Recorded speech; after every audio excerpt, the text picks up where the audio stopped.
Պարոն վարչապետ, ասել էիք, որ ընտրություններից կարճ ժամանակ անց հանդիպելու եք Ռուսաստանի նախագահի հետ, հունիսի 1-ին էիք նման հայտարարություն արել, բայց արդեն ավարտվեց ամիսը, այդ հանդիպումը լինելու է թե ոչ, եւ եթե կար նախատեսված հանդիպում, որ կողմի նախաձեռնությամբ չեղարկվեց։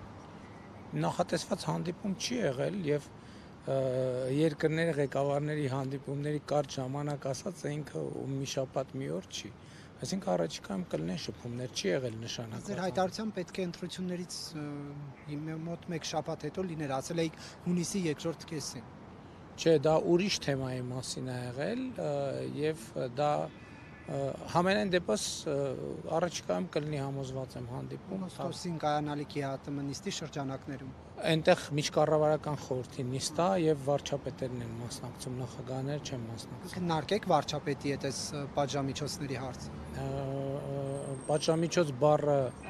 ճիշտ չի, պատժամիջոց չկա եւ չի կարող լինել, այլ թեմա կա, բնականաբար կքննարկենք։ Բայց կներեք, ինչ է, եթե պատժամիջոց չի, օրինակ ձուկ արտահանող ընկերության ձուկը չեն ընդունում, բայց այդ ընկերությունը ընդհանրապես Ռուսաստան ձուկ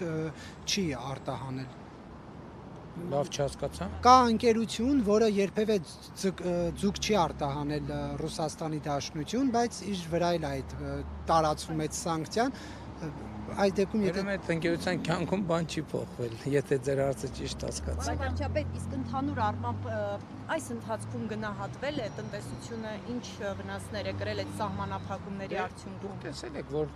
տնտեսական ակտիվության ցուցանիշը մայիսին 11% է եղել եւ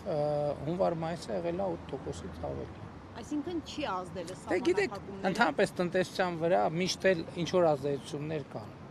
Մի ճյուղը ակտիվանում է, մի ճյուղը պակասում է եւ այդպես շարունակ։ Այսինքն ընդհանուր առմամբ բան չի փոխվում։ Գիտեք, էական վնաս, այդպես։ Գիտեք, նախ process-ները պետքա գնանք այս պահի դրությամբ, եկեք փաստերի վրա հաղվենք։ Փաստը այն է, որ մենք ունենք 11% տնտեսական ակտիվության ցուցանիշ։ Եվրամիության աջակցությունը շարունակական է լինելու, պարոն Փաշինյան, թե Եվրամիության նվագ է։ Եվրամիության հանձնաժողովի նախագահը կգա, կքննարկենք, եզրակացություններ կանենք եւ կասենք։